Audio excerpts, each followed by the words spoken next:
Hello and welcome to the new review of Hunter x Hunter episode 372. This was elimination.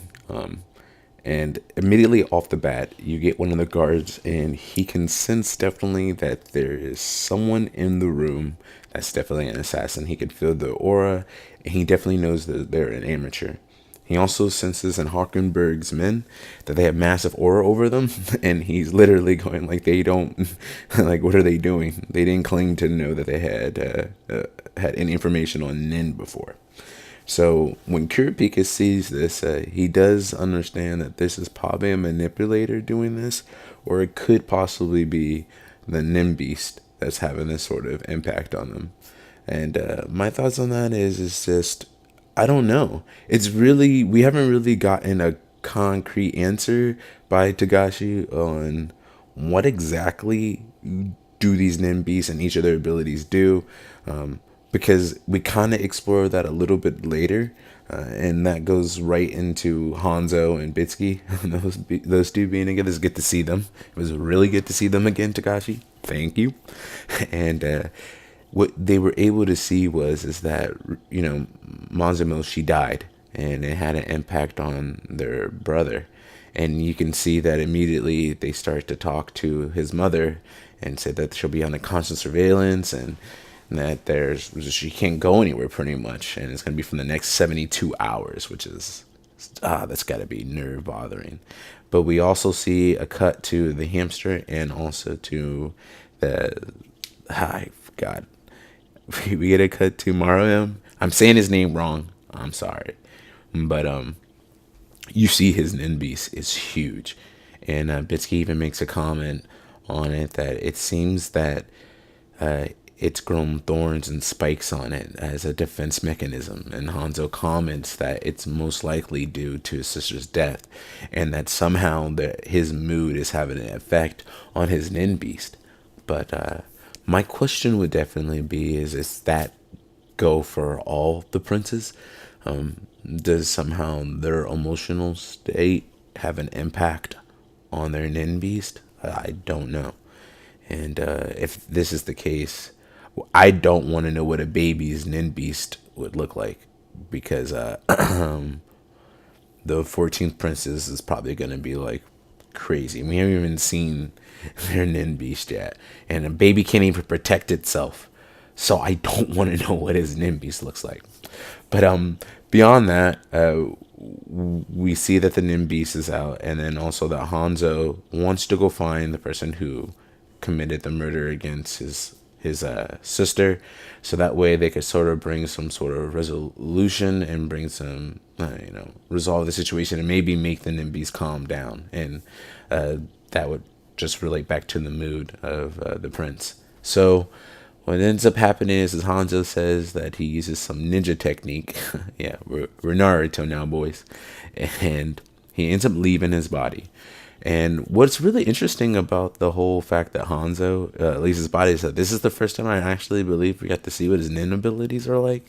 I've never seen them before. And this character reminds me of a character in Yu Yu Hakusho that was during the Genkai's little the Genkai arc, where the Yusuke first meets Genkai. But anyways, it's really interesting to see that he could project himself out of his body. And one of the rules is that if someone touches his body, or if he communicates with his original body, it'll make the jutsu go away, and he'll be back. So the technique gets pulled off. But that's interesting because he leaves. He finds the culprit, and it's one of the two guys that he believed it was going to be, and he pretty much schemes the guy into snitching on himself. He pretty much tells him that it was the first prince, Benjamin, who wants him to join his side, and that he would like to work with him. And then the guy pretty much gives into it because he says that the other dude he's going to commit suicide, and that he was going to put in his will that he committed the crime so this guy could get away with it. They had everything lined up. This guy's like, awesome, cool, I'm going to get away with this. We're walking out scot-free. So the guy starts packing, and then he thinks to himself like, wait, how did you know it was me? And then bam, Hanzo has him like by the back of his neck, and he's dragging him on his back. It's like, really? Come on. No, come on. How can you be that dumb. Literally.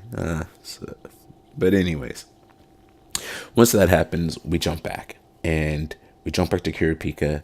And he's still currently talking about it. And he could observe that there's something going on with these two guys. And he approaches them about it. And pretty much calls them out on why they said they didn't know anything about Nin. And their response is that they truly don't. And then back to the point of Kurapika thinks that there's probably a manipulator using them is because they were not fully conscious that there's Nin being used, because Kurapika even puts up his finger at one point and it's the number of 4 with Nin and they couldn't see it. So he said, oh, they can't see it. But however, they had a mark on their hand.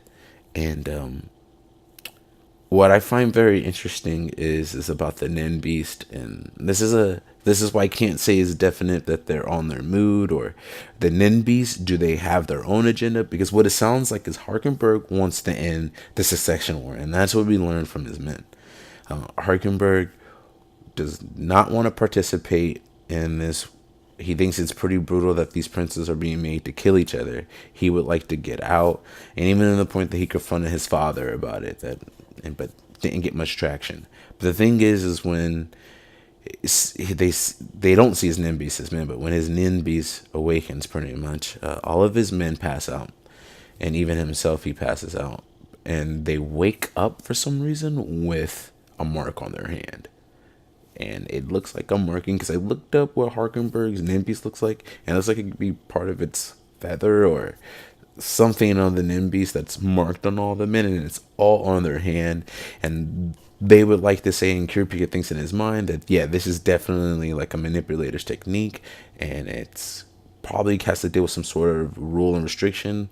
And Kurapika even makes the rule that the stronger the restriction, the stronger the ability, then the consequences that go along with that tie all in together in some way. So he understands that this is a contract that's being shared amongst the men, and he gets a better understanding of Harkenberg's will and what he wants to do in this entire boat with this succession war. And now that he can understand that, they do mention that his Nin Beast could be doing this, because if the prince has the mark on himself, it means the Nin Beast is actually controlling everything. So they would have to get more information. And then this also deals with the third prince. So the third and ninth prince right now are looking to be in Kurapika's favor. They want to work together because neither one of these princes want to be a part of this war. It's like the weaker ones need to get together, because Benjamin, the second prince, Camilla. Oh God, she's so beautiful, by the way. I'm gonna get to her in a second. But Camilla and Benjamin and them, they want blood. And then you got the weird fourth prince. There's just a lot of weird stuff that's honestly going on right now, and I can't really think to myself if we're gonna see all these weak princes, because you have Wobbly's baby, you have Harkenberg, and then you also have the ninth prince. They're all just gonna get together and just make a communion and say, hey, the stronger princes versus the weaker ones, and then it's just down to, Nin and the guards, all and of that nature. But I cannot think to myself right now what that would be. But what's really, I think, is going to be interesting is when these negotiations and deals are going on, the amount of time that Kurapika is like thinking ahead, and how each person that he speaks with, there's things they think in their mind. I love Takashi's writing this. They think something in their mind, they say something out loud, and then there's their thoughts on those two interactions that just went on, and what they said and what they thought in their mind, and what their absolute and like mind is set on. It was just very interesting to see that dynamic between those three, the prince's guards, including Kurapika. But then beyond that, we get back to Hanzo and exactly what in the world is going on when he gets back.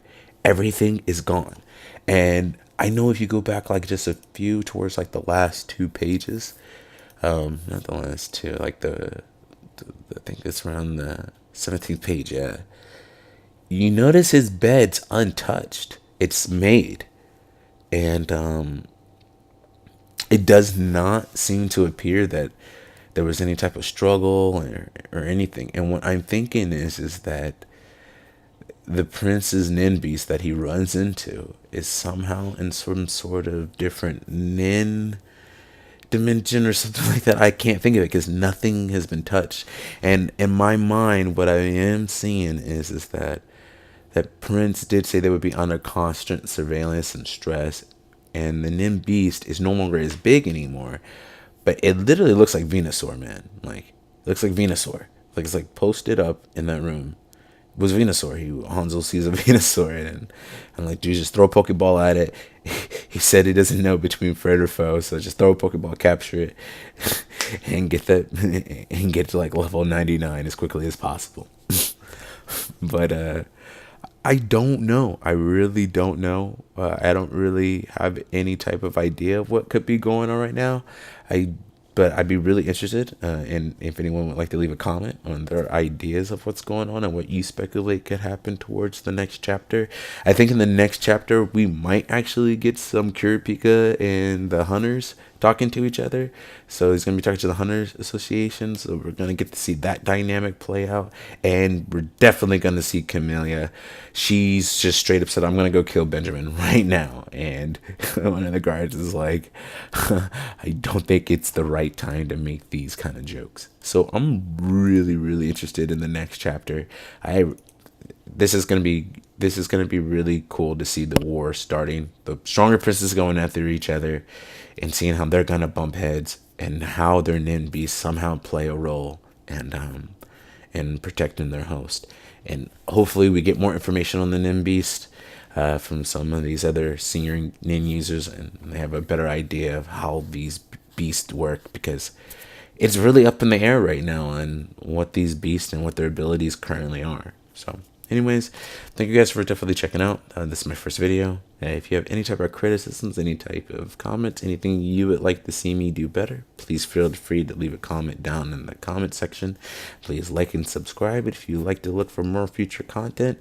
Right now on my channel, I'm pretty much doing whatever I want right now. I'm just making videos, and I'm kind of just having fun with it. And I recently read this chapter, and I was like, hey, I really like this chapter, Elimination, and I kind of wanted to do a little overcast on it in a review. I thought it was a good chapter. It had good substance, and I just wanted to put it out there. So anyways, thank you. You guys have a great day, and I'm out of here. This has been Odin. Peace.